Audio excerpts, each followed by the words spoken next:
Welcome everyone to our April Mobility and Access Coalition meeting.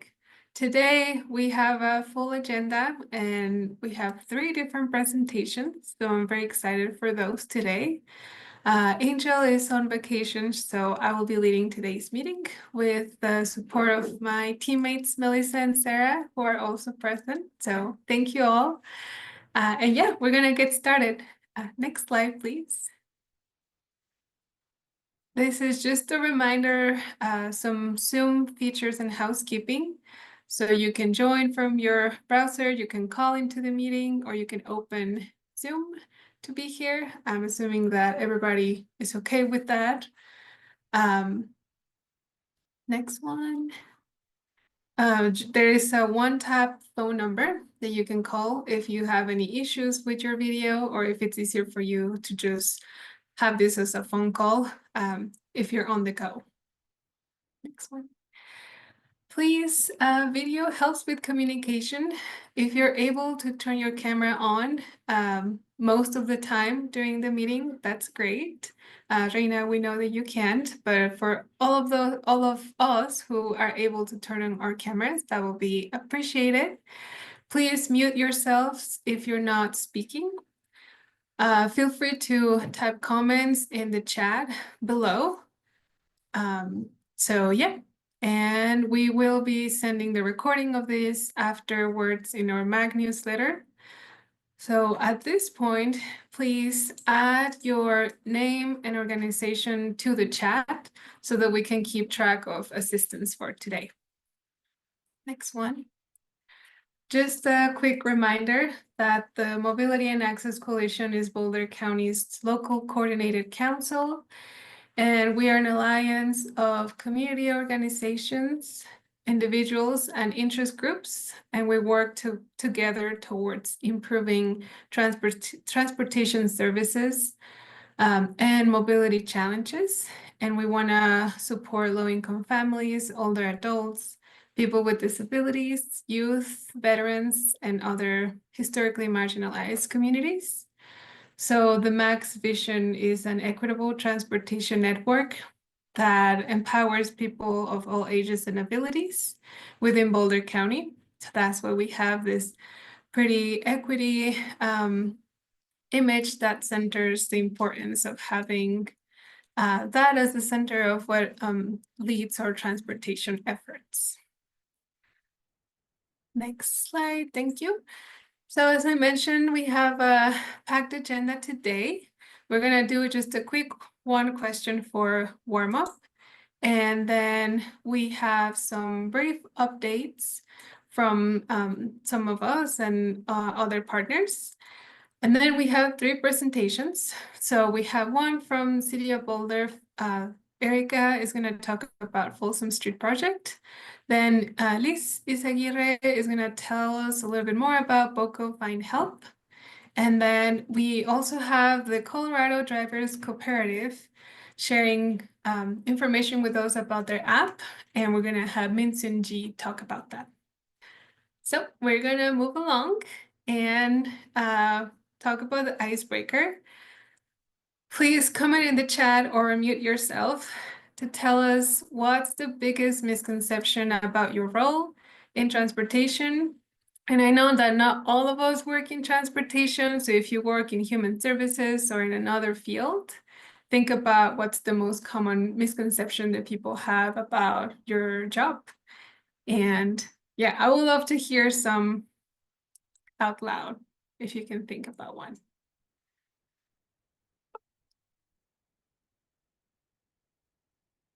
Or in the chat too. This is supposed to be more like a fun. Yeah, a fun. Can I go? Oh wait, I'll go after that person. Oh, yeah, you can go. Oh wait, I don't know who spoke first. I think the person spoke first. I think whoever else was speaking first. Wait. You can go, Sarah. Wait, nobody else said anything, so maybe I'm making it up. Okay, sorry. I was thinking about like how people think that we drive people or like that we provide the transportation. Mm-hmm. And that's a Yeah. really big one. Like people will be like, oh, can you drive like 6-year-olds and under? And we're like, we don't actually do the driving. Like we just connect you to the resources. Yeah, that's a good one. Yeah. Thanks, Sarah. Kathy said in the chat that we play all the time. Wade mentioned that we have access to every resource and that we can make it happen yesterday. I know. I wish we had all the resources. And then we had the capacity. What one we get is because in downtown Boulder, people pay taxes with their rent and everything. And so it's like the Eco Pass is totally free. And it's like, I love to dispel that because it's, we've always got to pay somewhere along the way to make that happen, right? Yeah, that it's free for them, yes. But it's not, somebody pays for it. Yeah. Danny? Hi, this is Danny from RTD. The number one question I get when I tell people that I work in civil rights at RTD is, oh, are you a lawyer? And I'm like, no, I'm not a lawyer, but we certainly help, you know, protect, people with regulations and the weight of the law. So that's kind of a random fun one. That's a fun one. Yeah. And the one that I can think of for me is that when I say that I work in transportation and helping people get to places, they think I work for RTD. So, and we're like, no, we we partner with RTD, but we don't actually, yeah, we don't actually work for RTD. But yeah, okay. Well, thank you so much. So, oh yeah, and Kelly said that I schedule the rides, but I only connect to resources as well. Yeah, that's a good one. All right, so we're going to move on to our updates. We have a few. These ones are intended to be quick, just to leave some time and enough time for the presentations. So, next one, please. I wanted to share real quick that the Mobility and Access Coalition has a virtual plain language launch and learn. This is going to happen on May 1st from noon to 1:30. We had an in-person plain language training in March. Not everybody was able to attend. Not everybody was available at the time, and it was hard for some of us to be in person. So we partnered again with Simplify Language, and we are offering a virtual abbreviated version of the plain language training we did in March. So if you wanted to attend, please scan that QR code that you see in the screen, and it will take you to the Zoom link to register. And I'm also adding the short link into the chat. Yeah, please join us. This is training that seeks to help us MAC members create more clear language messages, and also have messages that are easier to translate and just very material so that community can understand what we're saying. This will impact the way that we write newsletters, press releases, internal communications, and other types of written and oral communications. So yeah, please sign up, and we'll see you on May 1st. All right, let's move on to the next update. I don't believe Grace is in the call. I'm here. Oh, hi. I'm here. Grace. Sorry, I don't have my camera on today. I'm traveling, but I will certainly have my camera on for the next one. Okay. But thank you so much for having me. Yeah, this is Grace Goody. I just started with the town of Nederland. We're planning a community driver program. And right now we're really just getting the framework built. We're going to work on volunteer recruitment and that sort of thing. But yeah, a volunteer driver program, hopefully to start this summer. We're really, really looking forward to it. And I know I've worked with a few of you already, and I'm looking forward to meeting more of you soon. Yes. Thank you so much. Yes, great. Yeah, thanks, Jessica. Yeah, we're so excited for Grace to be a part of this, to be overseeing this role and supporting us with the volunteer driver program and kicking that off. So yay, we're Yeah, excited. thank you so much. And if anybody wants to reach out, you can reach me at peaktransport@nederlandco.org. And Jessica, if you don't mind putting that in the chat, I'd love to reach out and hear from all of y'all.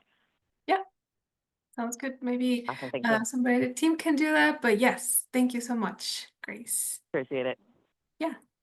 All right, let's move on to the next update. This one is from Dr. Mac. Stephanie, can you share with us some your updates and any other Dr. Mac related things we should know?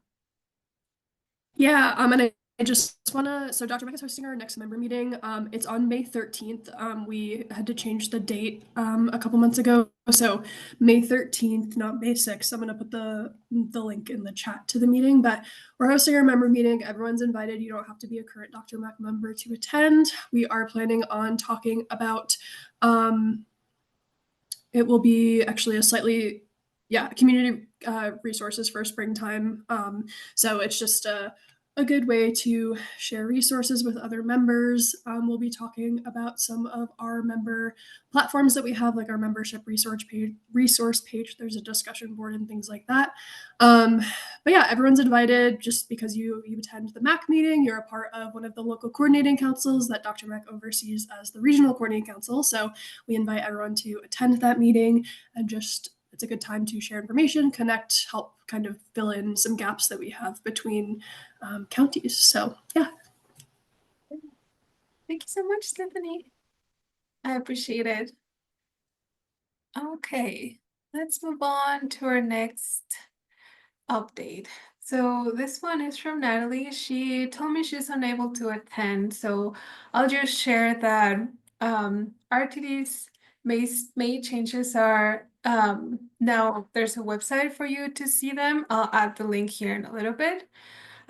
Important to notice that the service to Willoughby Corner, which is Boulder County Housing Authority side, the new development, RTD will start serving Willoughby Corner on Saturday, May 24th. The service will be via the routes Dash and 225. Currently, this will be during their summer service or the summer session service. So the frequency is going to be a little bit lower during the months of September and May. So let's see. So the routes will provide service Monday to Sunday. The Dash will provide service Monday to Sunday, and then the 225 will provide service Monday to Saturday. So I'm going to copy and paste the link here so you can look up the proposed changes. And also Natalie mentioned that you can email that email address service.change@rtd-denver.com if you wanted to ask any questions about the changes. Okay, our next update is from Elaine. So go ahead, Elaine.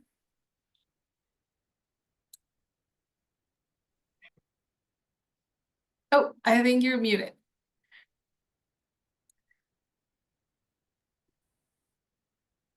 I keep clicking that twice. Sorry about that. No, you're good. Yeah, so just a reminder, coming up in June, it's Walk and Bike Month. So Boulder is really the area that kind of kicked this all off regionally. So we make it a big deal. It's going to be a ton of fun.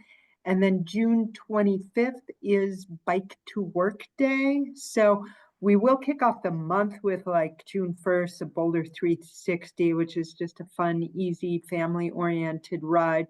June 25th is sort of the big deal, and we'll be hosting a big breakfast station at Boulder Chamber. So if you just want to go bike around Boulder a little and come by, we'll have lots of great food.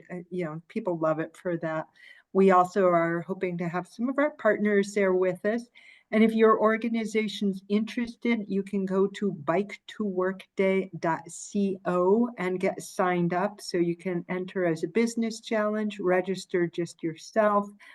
And it's a friendly competition of, who gets a high percentage of people biking on that day. And thank you for putting up. This is the 120th anniversary of the Chamber. So we will also on June 18th be having a really special event where we're bringing in John Zimmerman from Active Town. So it's a larger event than the normal quarterly luncheons we've been doing. And we really hope to engage the community on good conversation about what it really takes to build good transportation, because those of us who are out like, hey, people, can you look into options other than driving yourself? You kind of need to make a lot of things easier, but also make things like parking not as easy as they are in our current environment. So hope to see folks there. I'll drop some links in the chat, and yeah, thanks. So much, Elaine. Thanks for that update. The next one is from Melissa. Yeah, hi everyone. Just to share, Amy Thompson's not able to join us today, but I just wanted to share what she and I have been working on with Boulder Valley School District's Bike Week. Obviously, Amy's been taking the charge on that, but they've been doing a ton of bike education courses with their elementary schools. We've got a couple bike rodeos next week with some of the elementary schools, and then at the end of April, we're doing a field trip with it's a mental health awareness club where they're going to be taking the Boulder Valley School District bike fleet to some of the elementary schools in the area and doing presentations and talking to, at a peer-to-peer level on the importance of taking care of yourself and your well-being. It's been really great to work with these kids. They're super fired up about being able to get a little bit of like movement during their school day and after their school day. But I just wanted to share because Boulder Valley School District's Bike Week is before the regular bike to school time because their school schedule is so different. So they kind of do something around Earth Day instead of in May. But yeah, I just wanted to share that the kids are getting out there and getting moving. We're on bike rides. Awesome. I love this. Thank you so much, Melissa. And last but not least, we have Adriana. Have a quick update on Carbon Valley. Hi everyone. So the Carbon Valley area that we service for the towns of Firestone, Frederick, and Dacono have increased their destination service area. So riders can now go into the towns of Brighton, Berthoud, Fort Lupton, a little bit of Thornton. We don't go south of 136. Gilcrest, Meade, Platte Valley, Lockbuoy, Milliken, and Johnstown. The service is Monday through Friday from 8 a.m. to 3:30 p.m. So if you know of anyone around those towns of Firestone, Frederick, and Dacono, please send them our way. We can register them. They do have to be 60 plus or have a disability. Registration takes about 10 minutes over the phone. I'll put in chat our mobility team information so that you can share it with all. Thank you, Adriana. Thanks. Yes. All right. Well, lots of good information as always. And now we're gonna make some time for our first presentation. Erika is here, and let me make you a co-host, Erika. Thanks.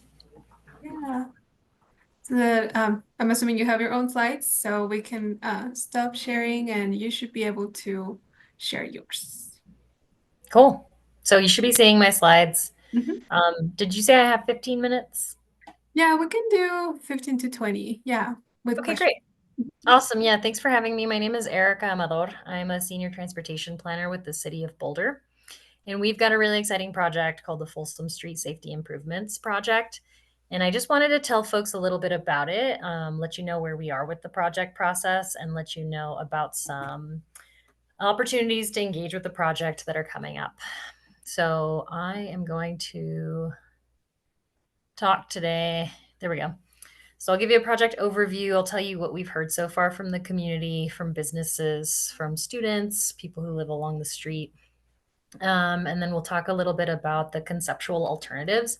And these are basically the options for how to transform that street to be safer, more comfortable, and more connected for everyone who uses it. I would love to invite discussion. So invite questions, comments, anything that you have to suggest to the project team. And then I'll tell you about what's next for the project. So really the project purpose and goals are to make Folsom between Pine Street on the north side and Colorado Avenue on your south side. And that's a map that you're seeing on your right-hand side.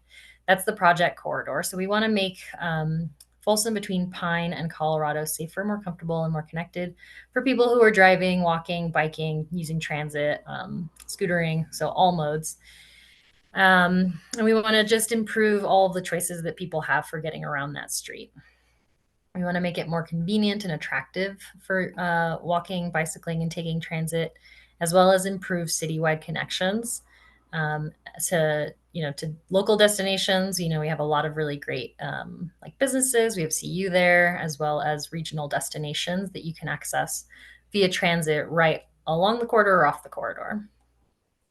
And so the reason that we're looking at Folsom, particularly in this segment between Pine and Colorado, is because it's the third of the city's priority corridors in what we call the Core Arterial Network Initiative. So this initiative is looking at all these like really major busy streets. You think of if you live in the city of Boulder or you come here sometimes and travel around, you're thinking of like those higher volume, higher speed streets that like Baseline, Arapahoe, Iris Avenue, Folsom Street, right? Like these sort of major streets that you can think of in the city. And so Folsom is the third of the priorities for improving these streets to make it so that everyone can use them safely and comfortably. It's part of the city's low stress walk and bike network. So this is a network that also says, people should feel really safe and stress-free when they use these facilities. It's also, this street is on the city's Vision Zero Action Plan high risk network, which means that crashes are more likely to occur or are occurring here, especially those that are serious or fatal. This part of Folsom Street is also on the region's high injury network. So again, it's where the majority of serious and fatal crashes are occurring, not just in the city, but in the region. And then existing infrastructure, so your sidewalks, your bike lanes, your transit stops, they are just not to our standards as a city. Our city's standards have evolved. The street has not, and so it's not really meeting the community's needs anymore. So right now I'm showing a timeline of the project, and we started in December with the kickoff, and we listened to the community. Basically, how is your experience? What's working? What's not? And we also collected lots and lots of data. So who's using it? How are people using it? How long does it take people to travel the corridor? Those sorts of things. What kind of amenities do we have? And then we developed some high-level improvement options. We asked the community for feedback on those. And then we put those options together, basically like a puzzle, into some alternatives, right? Or like these end-to-end options for how we can transform the street. And then we have been seeking feedback in March and April. And so right now we're sort of on the tail end of that window of engagement where we're asking folks, out of these three options, what do you like? What do you not like? And then what we're in the process of doing for the next phase of community engagement is we're going to put together a recommendation, right? So of those three options, we're going to have one. We're going to come back to the community and ask for feedback there. And then we'll present that recommendation to our Transportation Advisory Board in July and our City Council in August. And so what we've heard from the community so far is that people travel Folsom in lots of ways, right? So people say, I usually drive, but sometimes I walk, or I usually bike, but sometimes I take transit. So people are using all kinds of modes, even, just within one day or 1 week. People are really multimodal. We're also finding that people find that Folsom connects people where they want to go and where they need to go, right? So I need to get groceries, I need to go to school, and also I want to go to that really great cafe or restaurant, even if they don't feel super comfortable or safe doing it. They say, I might not feel great walking along that stretch of the street, but I still know that it's the best, most direct route, and so I still use Folsom for those activities. And then people are really interested in reducing speeds and reducing crashes on the street, right? Safety is definitely everybody's number one. And then people really want it to be safer and more connected for people who are walking, biking, and scooting. Again, especially with the university so close by and just all of the amenities and services that you have right along Arapahoe, Folsom, Canyon. You just have a lot of stuff going on that people want to get to safely. And then they want to access those businesses and other destinations. We're also hearing that from the business community, right? We want our customers to be able to understand how to get to us and then to be able to do that. We're also hearing, right, we want to understand how long it's going to take me to travel to my destination. I need it to be a reliable street for me to just know what time I need to leave my house and what time I'm going to get to where I'm going. And then people want to understand, where to go, how to get there, right? You have connections to really great paths like the Boulder Creek path, the Goose Creek path, which is just north of the set of this project corridor. And so people would love for us to have just more wayfinding and signage and just better ways to understand the street. And so when we were putting together some options for improving the street, we saw that the corridor really has 3 segments. And what you're seeing now is 4 images. The image on the left shows the entire corridor from Pine Street to Colorado. And it shows that the north segment is from Pine Street to Canyon. And that's really more of a residential area, kind of a pathway to more residences to the north. The central segment between Canyon and Arapahoe is what we call the central segment. That's where you have most going on. You have the most constraints. You have the most business access, lots of driveways, just lots of activity, the most traffic, and the most people, lots of people using bikes and transit and all sorts of modes. And then the southern segment is that segment between Arapahoe and Colorado, that sort of the gateway to the university, where we're seeing most of our active transportation mode users. So lots of people biking, walking, scootering, and also lots of residential as well as that gateway to the university. And so another way that we had to think about how to consider how we wanted to improve the street is not only those 3 segments, right? The north, the central, and the south, and how people use them, but also what we have as goals at the city of Boulder and what we want as goals for this project. And then how we can measure whether these improvements are going to be better than they are today, than the street is today, and then how those options stack up against each other. And so we have these design consideration, which became our evaluation criteria, which basically is how we scored the alternatives against each other so that we could understand how they're going to be better in some ways and how they might have some trade-offs. And so we have these major buckets of traffic safety. We are assessing how these improvement options will reduce vehicle speeds and the potential for people to conflict with each other. Right, so not just crashes between cars, but crashes between cars and people walking, biking, and as well as crashes potentially right between people walking and biking. We want to reduce the potential for all of those conflicts. And then we also are looking at safe and comfortable connections, which is really how people walking and biking and using scooters and other micromobility have, how much space they have, how far away they are from other traffic, and what their intersection experience is like. Transportation operation, which is really looking at how the travel time on the corridor might change and impacts to any emergency response time. Transit service, which is really looking at how our transit stop amenities might change. Do we have more space for benches, for a transit shelter, for trash cans, things like that? And how our alternatives might change transit reliability. So is it going to continue to allow transit vehicles to travel at the same speed and allow us to understand when they're going to get to the stop? And then we're also looking at implementation feasibility, right? How much is it going to cost to implement this? When can we then possibly implement it? How can we maintain it? Will it be feasible to do all of those things? And how will it impact utilities? And then urban design and placemaking. So really thinking holistically about what it's going to feel like for the user. Are there going to be lots of street trees? Are there going to be spaces for seating, benches, lighting? And so really thinking about the full user experience in terms of, these big safety buckets and the way that the street operates, but also how it feels. And so I'll pass it along. Lucy, are you in the room? Yes.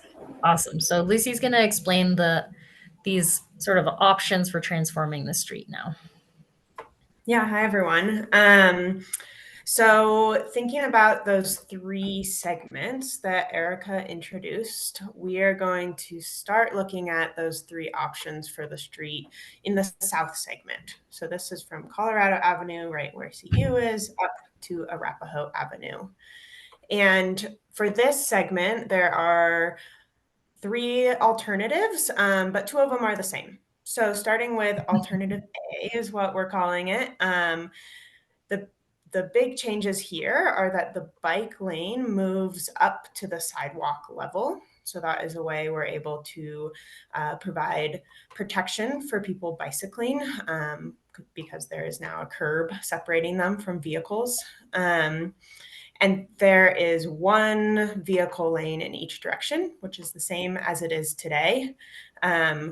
We will provide left turn lanes at some of the high volume turns. So if you're familiar with that area, you can think about Taft Drive or Stadium Drive. We'll continue to provide turn lanes there for people driving. And then our next 2 alternatives, which we call alternative A or B and C, the main difference there is that the bike lane is at the street level. So rather than being raised up at sidewalk level, it's at the same level as vehicles. However, there is a vertical concrete barrier between the vehicle lane and the bike lane to provide protection.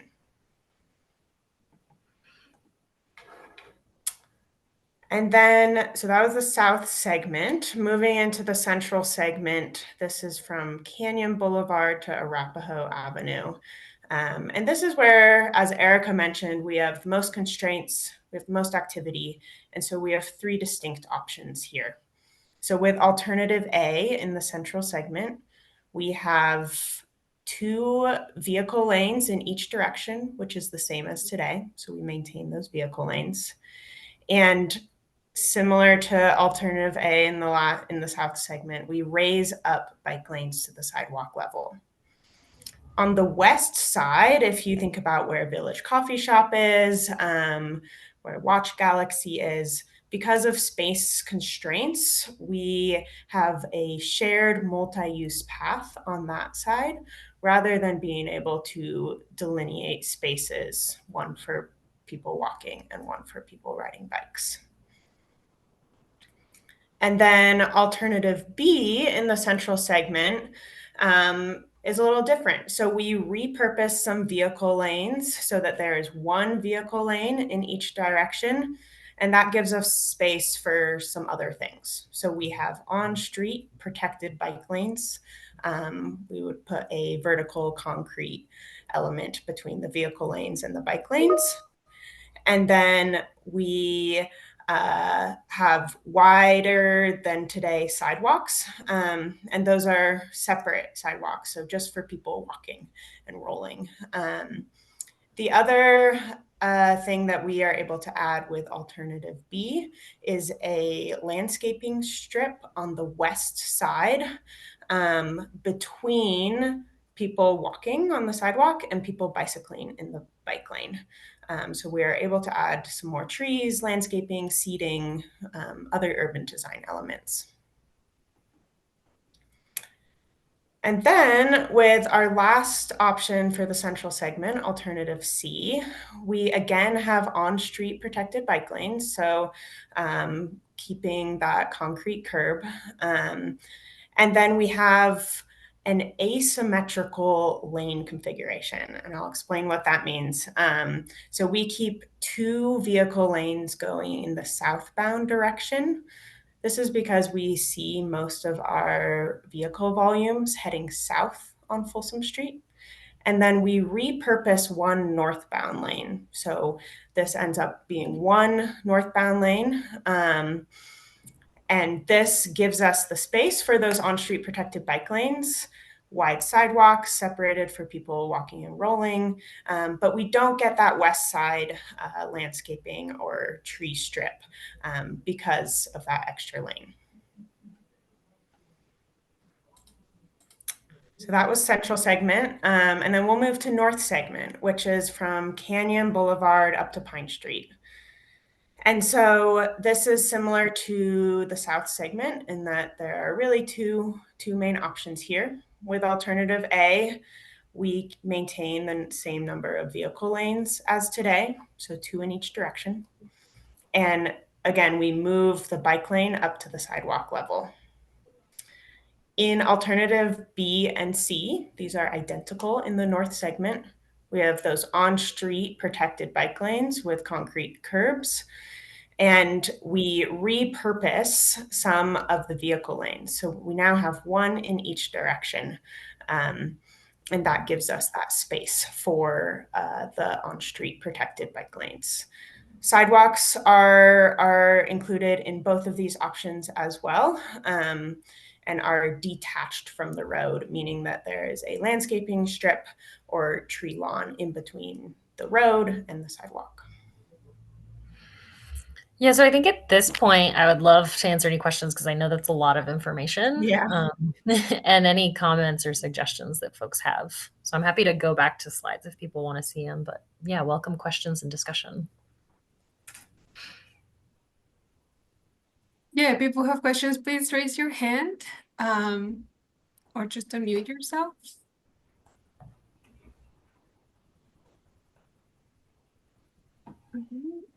I had a question about the different alternatives. So I see that at the moment you're all looking for input on these, right? What are some of the places or avenues where you're seeking for feedback, and who's been involved so far? Yeah, so we have been, so we had a virtual open house. It's still open. The questionnaire is closed because we have to do some data analysis to inform the recommendation, but you're always welcome to email the project and I can put the link in the chat. So we've had the virtual open house open for 3 weeks. We had an in-person open house as well at St. Aidan's Church right on the corridor. And then we did a variety of pop-ups and tablings. So we were at the farmer's market. We were at a hop stop along the corridor. We chatted with CU, both a class of planning students as well as their design and sort of like more senior staff. Let's see, we popped up at the Future of Recreation Center's open house and the Boulder Valley Comprehensive Plan open house. Trying to think of where else. We had a business conversation, so business dinner, and we talked to businesses. And then we've also been having like one-off meetings with folks who request them.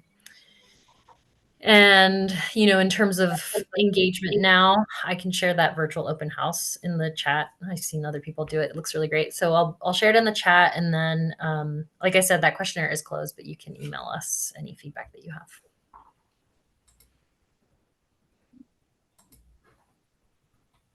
Oh, and we had focus groups too. Oh, cool. Yeah, I think I was invited to one of those. So yeah, very helpful. Yeah, if you want to add those links to the chat. And Erika and Lucy, I was just curious. I'm trying to picture these, like where Folsom is, and when it comes to any of these alternatives with like either the bike lane being on the at grade with the sidewalk or with at the road level. I'm picturing it being similar to like the baseline and 30th Street improvements where the bus will kind of like pull into the bike lane to pick up people and then continue on its way, correct? Or would there be boarding on the other side of the bike lane? Yeah, so I'm trying to picture where you're saying. So it's more like, so the sidewalk level ones would be more akin to like what's happening on Colorado right now. Okay. Colorado is sort of east of 28th, where it's that sidewalk level bike lane, and then it's either a shared stop or a floating bus stop, where the bus stop is like on the bus side, and then there's a bike lane between a bus and like the sidewalk. And then the on-street bike lanes would be more similar to, what's happening on Baseline, like east of 30th. Where there's like the breaks in that like cement barrier, correct? Well, yeah, so I guess it's not like what it is today, but what we're going to do for phase 2 on Baseline Road, which is really installing those floating bus stops so that the bus doesn't pull into the bike lane and then back out. Yeah, so it would be more closer to that. Thanks for that clarity. I was just trying to picture it in my brain. Yeah, and at this point, right, we're so early in the design phase that we just don't have a lot of the imagery. Until we have that recommended alternative, we won't have a lot of those details. But once we do make the recommendation, we will have like end to end what it'll look like from a bird's eye view, basically. And so folks can really like poke at it. And at that phase, that engagement phase, which I guess I can switch over to. Right. So we're going to basically, from these alternatives, we've been going around and showing folks and taking feedback. And then we'll have a recommended alternative. And then at that phase, we'll show sort of what it'll look like, at every intersection, every turn, every like bus stop, everything. It'll all be detailed on that. Basically like a bird's eye picture. And then as well as we'll have some pictures of what it'll look like from like a point of view from a user perspective. So at that point, we'll have more detail. So yeah, if no other comments or questions, and I know that I see a hand. Yeah, we have time Hi. for one more. Hi. Yeah, I was curious, and I'm sorry if you mentioned this and I missed it, but what coordination to date has happened with RTD on this project, just regarding, the transit stops along this corridor? Yeah, so we don't actually have any RTD stops along this corridor, which is really funny. They're all city stops because they're hop stops. I see. Okay. Yeah, so we, through our regular coordination, have been making RTD and other partners aware insofar as their interests are concerned. But when we get to the design phase where we're starting to impact like Canyon or Arapahoe, where there are RTD stops and service, then the coordination will begin in earnest for sure. Okay, cool. I'll be excited to see how y'all approach the hop stops in this area, just because we're undergoing an inventory of bus stops across RTD service area to examine accessibility and the amenities that are present at the stops. So yeah, I can see obviously this project aligning nicely with that one. Awesome. Yeah, we'll be in touch for sure. I see another hand from Cami. Hi there, and sorry if you already said this, but could you either reiterate or share what maybe the difference in safety benefit might be between the sidewalk level bike lane and then the one that's road level? Sure. So they're both protected bike lanes, and they're both protected by a vertical element, which means that they are on a different, right, in vertical space, they're different from vehicles. So if you're a bike, you are not on the same, you have something separating you that is vertical between you and the vehicle. Sidewalk level bike lanes put people at the same level. So if you're biking, you're e-biking, you're scootering, you're one-wheeling, sort of all of those modes, you are placed at the same level as people who are walking, using mobility devices such as wheelchairs, white canes, seeing, eye dogs.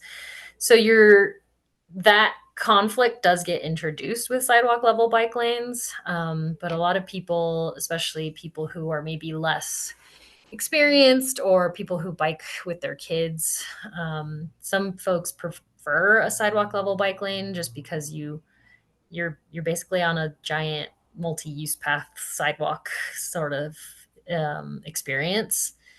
So there's that.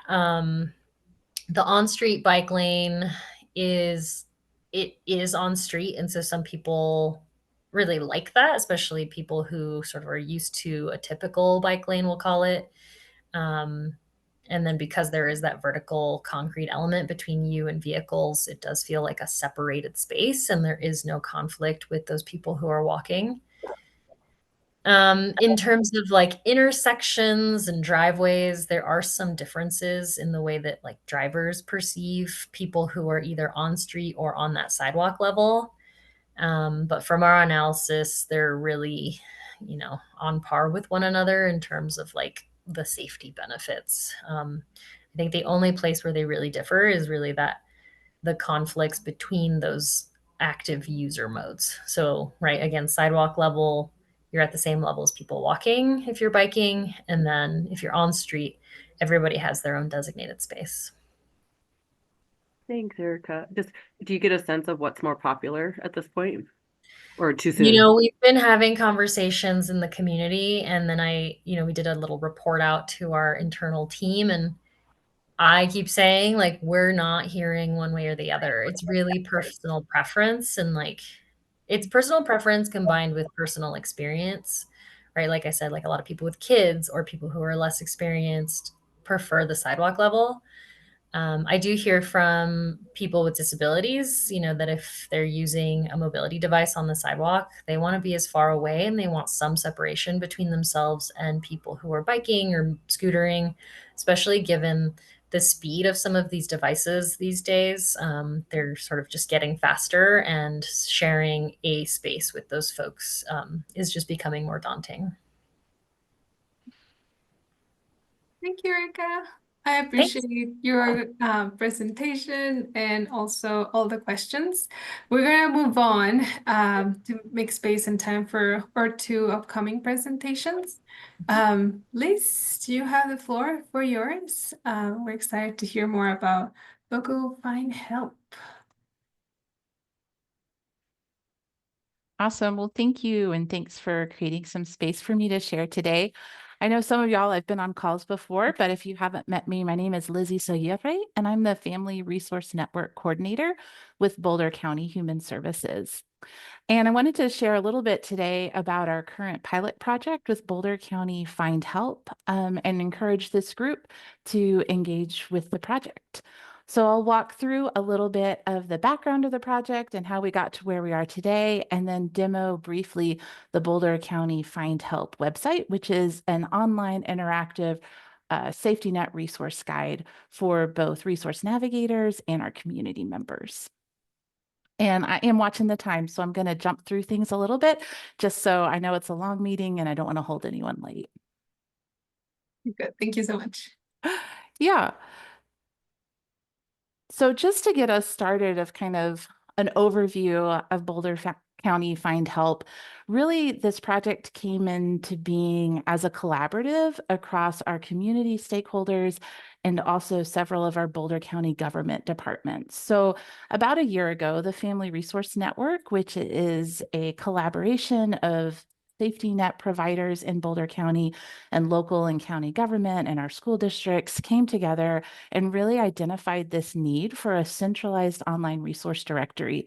I know we all have our favorite lists and maybe you have a good contact, but it seems like as we're creating these paper or digital static kind of PDF resource guides, you release them and then a few weeks, few days later, they're outdated because service delivery has changed or contacts have changed. And so you're constantly sort of grappling with what's the right contact and what organization is providing which services with which eligibility criteria, et cetera, et cetera. And so the regional council for the Family Resource Network came together and said, we really would like to explore to see if as a safety net, we could come together and support a single online digital interactive guide. At the same time, Family Connects with Boulder County Public Health was considering the same issue of their families that they were working with needing access quickly to resources and services, but also struggling with the language component and wanting it in an option that was offered in not just one or two languages, but many different languages. And similarly, WellMind Connection with Boulder County Community Services was exploring what type of resource directory could be really owned and maintained by organizations and agencies themselves to cut out a middleman and help it stay updated and accurate and as real time as possible. And so out of those three kind of collaborative efforts, this project was born, really looking at could we come together and lean into a single platform to make this happen.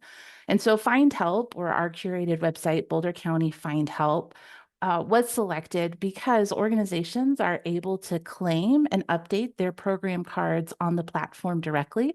So there's not a middleman that things are passing through. Once you've claimed your card, you can go in, takes less than 5 minutes. You can edit eligibility requirements or hours of service or your program description.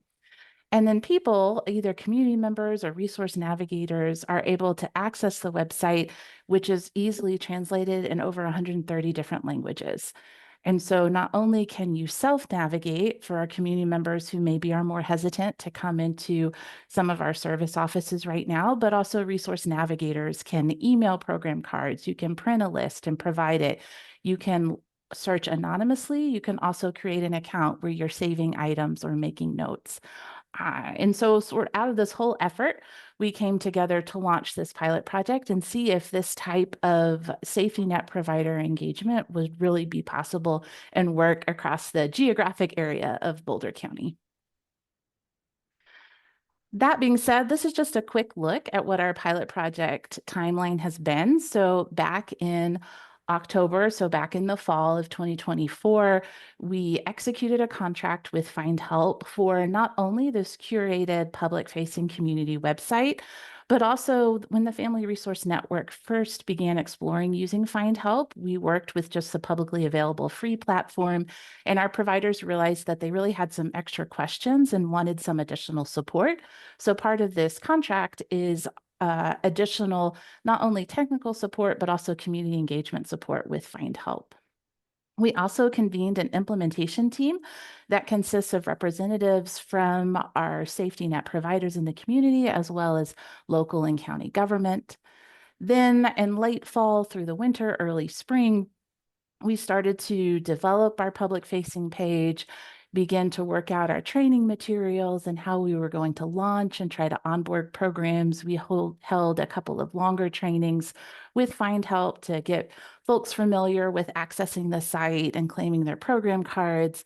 And now we're working to finalize onboarding organizations, planning to launch it to community members more broadly in May, and just entering a period of maintenance and evaluation, getting feedback on our training materials, feedback on the site. Part of this project is asking organizations to not only claim their cards, but also to go in once a quarter and review your cards for accuracy. So we're using this sort of maintenance period to also see, is that happening? Is this a feasible list? So that we really can say that this is an accurate and updated resource guide. So to be on Findhelp, an organization has to be based in the US, has to offer direct client services, and then offer their services at a free, reduced cost, or sliding scale rate. And so it really is a place where folks who need help can go to find that help. I always say that projects like this never happen in a vacuum. And so I just wanted to highlight our implementation team. So this group has been meeting since October. They met twice a month while we were ramping up the site. And now they're meeting monthly, giving feedback on the onboarding and training process, feedback on the materials that we're developing, and just how the site is being absorbed by our resource navigators and community members. So a big thanks to these folks for their time. So I wanted to just take a break. Let me pop over real quickly to the actual website itself, and I'm going to drop it in the chat. Feel free to pull it up on your own web browser and follow along or explore now or later. But this is our homepage for Boulder County Findhelp. So it's boco.findhelp.com. And when you come to the site, you'll see that one of the items we really liked was the ability to access it in multiple languages. So if you do the drop-down box right here, you can easily select an alternative language. Again, there's over 130 languages that are supported on this platform. Select your language, click the arrow button, and automatically the entire platform, all of the text and all of the search pages are converted to the language that you selected. Afrikaans is not my language of choice, so I'm going to switch back to English, but I do just like to call out how simple and easy it really is for folks to be able to navigate this site. The next thing that you do is go ahead and enter in your zip code. And what this does is triangulates and prioritizes the resources as you're searching for them in the site. So I'm going to just drop in this Boulder, City of Boulder zip code. And you'll see that on Findhelp, there are over 2,000 programs already identified who offer these services. And these programs are flattened across the safety net. So some are related to behavioral health or physical health care. Some's related to housing. There are options relating to transit, et cetera. On any of the pages, you can always adjust the language, and you can also switch the zip code that you're searching in by typing in a new zip code in the search bar. But if I'm in here and I'm looking for transportation resources to help out a client or as a community member, if I'm searching for myself, you type in your search term in the upper left-hand corner, and it will pull up program cards that have been entered into the platform who have this tag transportation. So in some way, they provide transportation or assistance with transportation resources. It's prioritized with geographic location. So you'll see this has an actual physical address in Boulder. So those get slightly listed other than those who have a larger service area. But when you look at a card, you're able to click on more info to see additional information about eligibility criteria, availability, languages that are supported, et cetera. You can see what next steps are, what hours of operation are. And so this is really an opportunity for not only our resource navigators and community members to learn about the resources, but what we're trying to do right now is to really encourage our community partners and programs out in the community to come on board and claim or create program cards. So program cards in this platform are added a couple different ways. So it might be that someone at your organization at some point in time added a program card and claimed it. You can also suggest a program card. So if you're in here and looking around and you say, hey, there's an organization that provides resources that isn't listed here, you can go in and suggest a program. If you scroll down to the very bottom, let me come back to the homepage so I don't have to do as much scrolling. You can come in and suggest a program. You'll see at the bottom of all the pages, there's a suggest a program link. And then Findhelp also just does environmental scans of web pages and websites over time. And so they might identify a new program that has an active website and add that program card in. So like I said, right now, we're in the process of onboarding organizations. So we've had over 50 different program cards claimed over the last 2 months on the platform. So these are organizations that are committing to actively maintaining their program cards. And we're really trying to look and fill in the gaps and find out where there might be additional services out there in our community that aren't represented on the website that we'd love to see engaged. Then just looking ahead at what are our sort of next steps as we're rounding the corner. So in February, we did have these launch trainings and over 90 individuals representing more than 30 organizations across the geographic area of Boulder County joined. Those trainings are available on YouTube. And so there's a 40-minute training that sort of is, if you want the whole spiel, you do a 40-minute sit down and get it. And then we also have these quick tip videos that are about 13 minutes, and they'll walk you through shorter things like, how do I claim my program card? How do I invite team members to join? Or how do I edit a program card? What are some of the data and analytics that are available to me on the website? Those types of things. And really, as I said, what we're looking now is to ask programs to go in and check to see if they have existing cards on Findhelp. If those are claimed and you're actively using it, awesome. Look and see where some of the other organizations you'd like to see on the platform that aren't there now. We're also encouraging organizations, if you service a broad county, or statewide service area, to consider adding a program card specific to Boulder County. There might be an email address that's specific to this region or some service options that you'd like to highlight. And as you saw, if the operative service area is specific to more than just a local kind of geographic region, you'll also populate a little bit higher on the search area and just allow you to customize your programs for what's available here in Boulder County. And I'm going to send these slides, I should have said this at the beginning, to Jessica, so you'll have access to all of the links and information and everything following the call. So what we're doing now is we're beginning to add participating program labels. So organizations that have engaged with us on this process, so they've attended a training or one of our office hours, or have asked us for some of our onboarding materials and then have gone in and claimed their card, are having a participating program label added, which just means that your card would populate a little bit higher on the search results than other cards in the platform. We're also beginning to track onboarding and engagement at the website.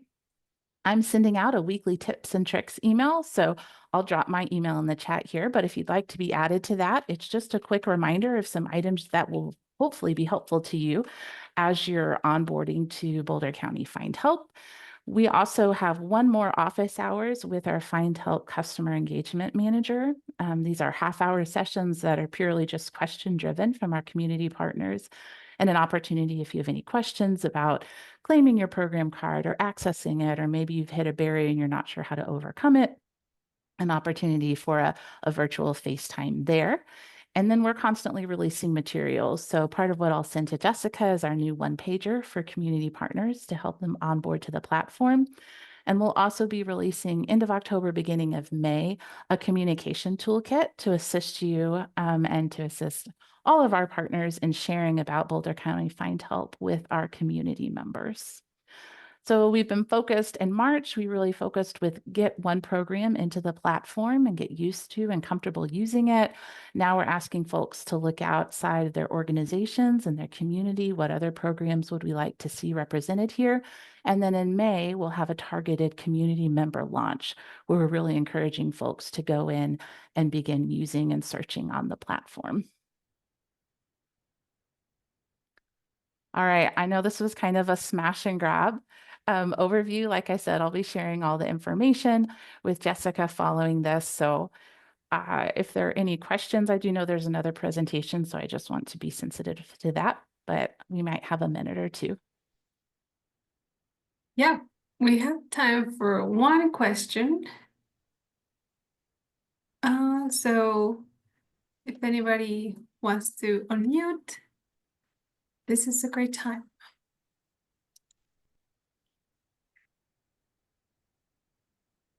Everything was very clear. Awesome. Everybody loves it, and I can't wait to see your programs on Yeah. it. Like I said, my email's in the chat. Feel free to reach out to me, and all the materials will come your way through Jessica. So after you've had a chance to look at it, if you have questions, there's contact information there. But thanks so much for letting me hop on today's meeting for this. Yeah, thank you so much for your presentation, Liz, and thank you for all of these resources that you shared with us. Now we're gonna move on and give our last presenter some time. So Melissa, if you wanted to share screen for them. So we're gonna hear from the Drivers Cooperative Colorado. We have Minsun G, the Executive Director, presenting. And this is a driver-owned ride-sharing company or group. So please, Minsun, the floor is yours. Let's see, I think I see you. I'm gonna ask to unmute. I know that Minsun was having a few issues with logging in. But I think I see her on the phone. Otherwise, I don't know, Erika, if you can jump in too. Sure, I guess that maybe if we can give Minsun a few more seconds, and then if not, then I'll be happy to jump in. Okay. And maybe if we can ask her to unmute one more time, and then if it doesn't work, then no. Yes, I'm asking her to unmute now.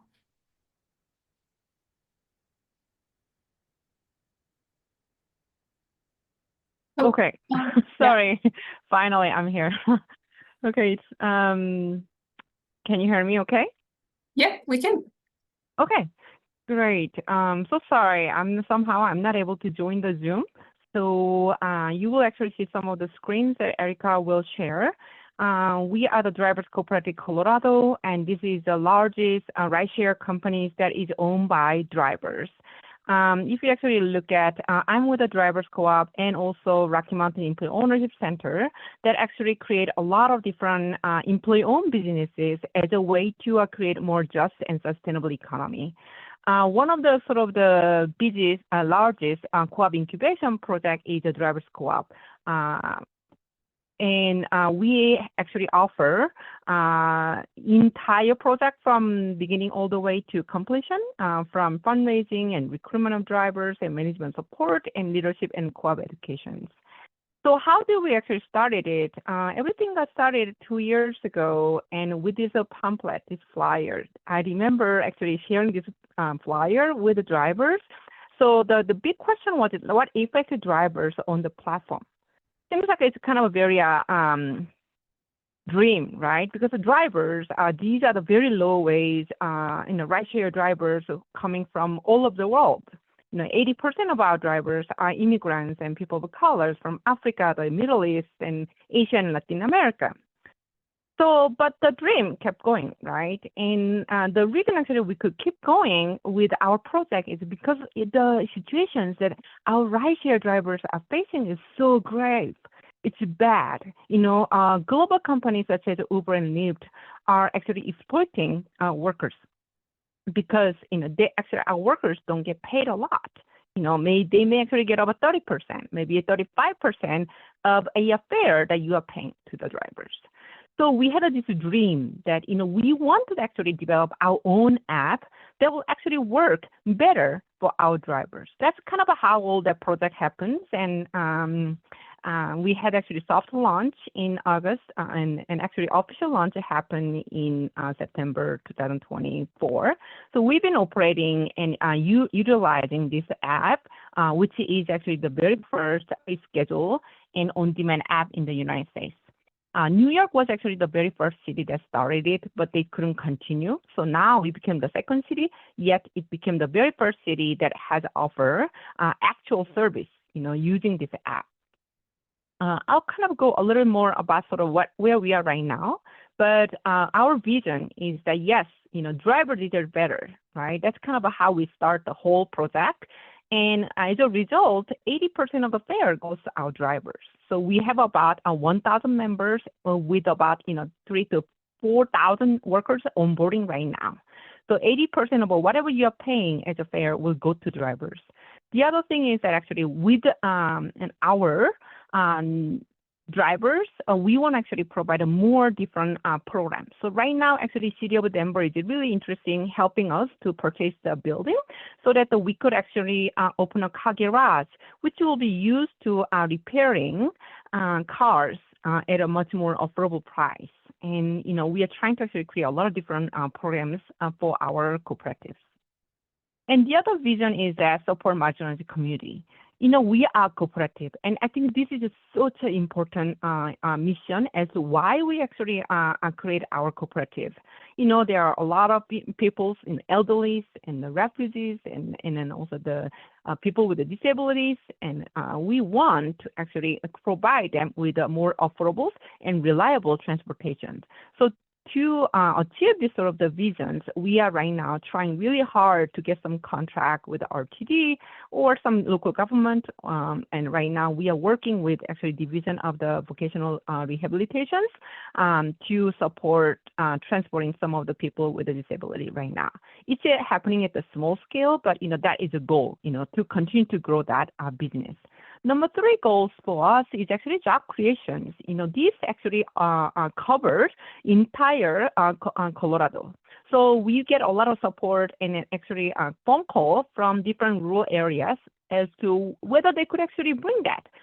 Because some of the residents could actually be members of our drivers co-op, and that could be a good job creation. And that could be also for the peoples who are from the underserved, homeless youth populations. I was just talking with some of the organizations in Colorado Springs that is really interested in connecting with us to help those people to be part of the members as well. So this is all, good sort of the project to really support the community. And right now, exciting thing is that actually as of March, we just built a new partnership with a ride-hailing company in Southeast Asia, in Vietnam, and also Singapore that actually offer really, really good rideshare service. So it's super exciting for us to connect with this company. And right now, we are going to switch over to this new app in early summer so that, we can actually offer more service to different communities.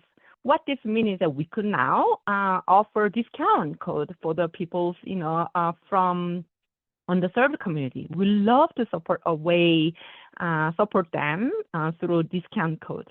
We can also have a separate contract with the government sectors and nonprofit sectors. All of those functions are available through this new app that is happening. So our goal is that we just made a formal partnership with this global company, which is very socially responsible, and they're actually customizing app for us and no price. And they really believe in what we are trying to do. So we are super excited about this partnership. So, Erika, I don't know where you are, but if you look at the graph, right now, we are about, in terms of, sort of the ride statistics, right? We started with the 1,000s and, we went up to 1,500 a month. And then right now, we are wrapping up as of actually April 30th to prepare for the new launch at the end of June. So if we actually launch in early July, what this means is that actually we are really ready to serve all those peoples and community groups in broader way, so that it could be Colorado Springs, it could be Boulder, it could be Longmont, and really whole area will be actually served, and we are super excited. And then the ride statistics, we expect to actually jump our ride number really quickly by the end of December. So if you look at the very first, the right side graph, that is actually Coop members. We have about 800 approved members, but now that number will go up to about 3,500 members by the end of December. But one of the charts shows up like 7,500 members. Those are the people actually who download our app. So we know that those people will be actually joining our club as well. But again, as required documents for anybody who is interested in being the members, they have to have a valid driver license, a valid vehicle insurance. Everybody is required to have a basic liability insurance. And also, they need to also have a valid vehicle registrations and inspection, and they need to upload all these documents to the app. So the process to become a Coop members is that they upload the app and then attend an orientation. That's why I said we have 1,000 people who are approved, meaning that they actually went through all of these step-by-step processes so that they know exactly what they are running into. So they have to attend an orientations. We actually offer orientation via Zoom or in person, and we are actually reaching out to many different marginalized communities to ask them to be part of the members. And it's a really good time right now because in early summer, in early July, if this app will go to public, that means that we do need more riders, we do need more drivers as well. So if you look at kind of a step-by-steps, sign the membership agreement, and the member will pay the very first payment of $50, which will be used for background check. And then we'll actually run their background check. If they confirm, then they become the member. So right now, the last page is sort of the new QR codes that we start just spreading right now. So hopefully, you can actually put this, and scan it so that, you can become drivers, or you can be a supporters, or you can become a riders. And then we'll actually be able to offer a lot of people with a discount code as well. So hopefully it works out really good, but the bottom line for you is, this is a locally owned rideshare cooperative, and I really hope that, we could actually make partnership with you as well, so that, we could find a way to support marginalized communities. Thank you so much. Do you have any questions? Yeah, any questions for Minsun or Erika? I was wondering about your coverage. So I know it's, throughout the state, but is there some areas where there's more availability of drivers than others? Yeah, so right now, of course, if you look at actually the 1,000 approved members, that means that they are the people who actually pay $50 and also attend an orientations. Most of them are actually in the Denver metro area, including the Boulder, Longmont, and Greeley. So, however, we do love to have actually more people to be part of our members, but at the same time, we love to actually have more riders signing up for our platform, so that they could actually utilize. So we are not really worried about the Denver area, but this is, again, statewide. So we want to focus on actually the Boulder area right now to recruit more drivers and riders, because we get actually a lot of requests as well. But, so that is one of the target area for recruitment.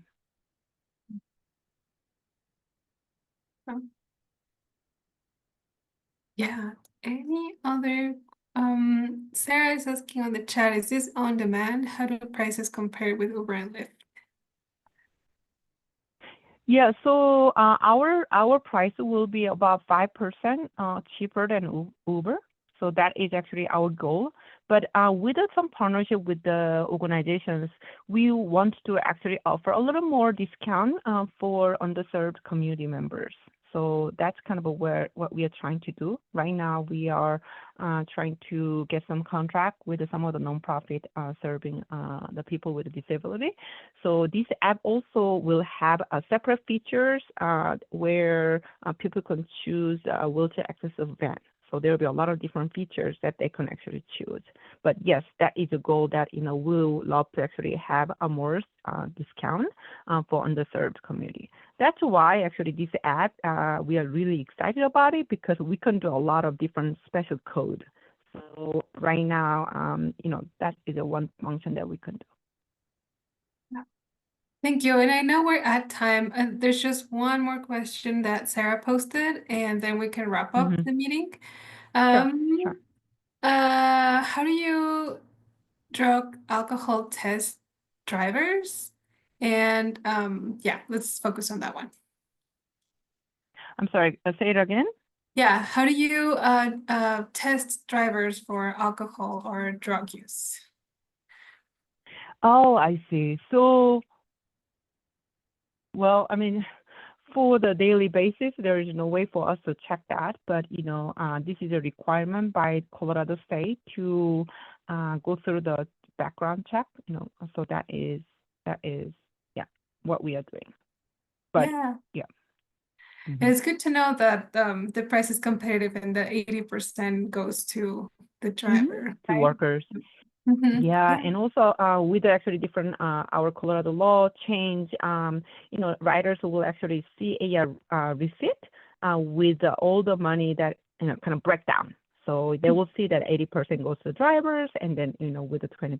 So 20% will come to the cooperative. So we are very, very transparent, and that is really, really important for us as well. Yeah. Well, thank you so much. Thank you for sharing your information, phone number, and a QR code for us to download the app and be drivers, and then drivers or riders. But yeah, thank you so much. And I want to wrap up the meeting, just sharing that Our next meeting will be on, let's see, it's on May 21st. And we will meet for an employment panel. And yeah, we hope to see you there. As always, you can use this link to register, boco.org/Mac meeting. And I hope everybody has a great rest of your afternoon. Thanks for being here, and thanks to all our presenters for just great content today.